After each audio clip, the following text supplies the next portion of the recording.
This is something many of you have been asking for. Stories that take place during school lockdowns.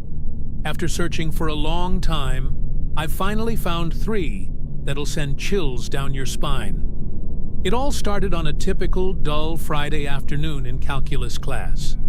It was the 7th period, meaning the week was almost over, and spring break was finally within reach. You could feel the restlessness in the air. No tests today, unlike the others with their tough teachers. Our laid-back teacher decided, in the middle of class, to play a game with us on sporkle.com. It was a brand logo quiz, just a fun way to kill time. Then, in an instant, everything changed.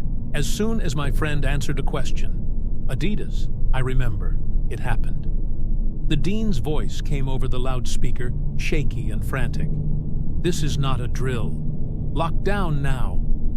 A cold shiver ran down my spine. My teacher, usually so calm, sprang into action, flicking off the lights and ushering us into the far corner of the room.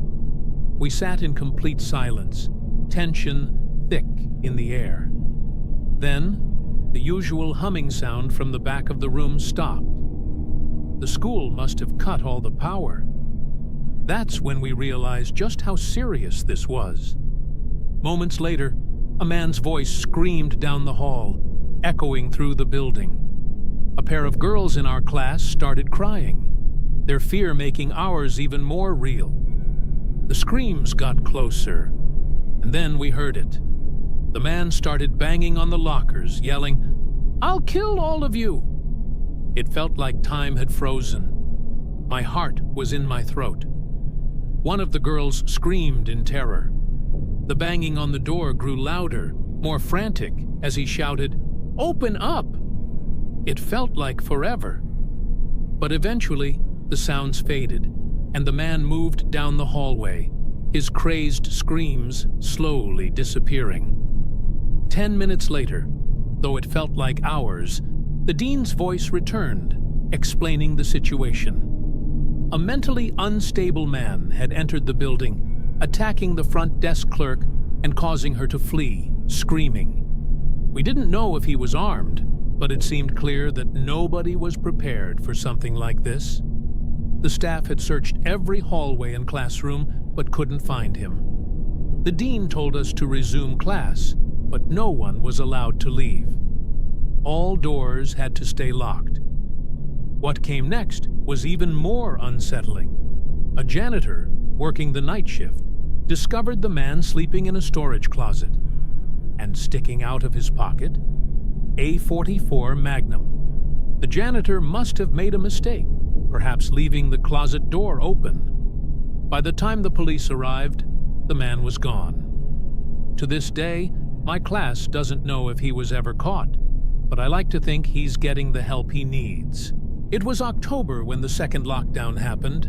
The day was gloomy, with overcast skies and rain. During the first lunch period, I heard 4 loud booms. I thought it was thunder, but the rest of the kids started panicking. Security came rushing in, shouting for us to get into the multi-purpose room. Those of us in line had to throw away our food and head inside. The room filled quickly. The back wall of the multi-purpose room had large glass windows, but security started pulling down the curtains, and adults stood at every exit. My friend Eric asked one of them what was going on. When he returned, he told us about a man, a mentally disabled individual, who had barricaded himself in his house nearby.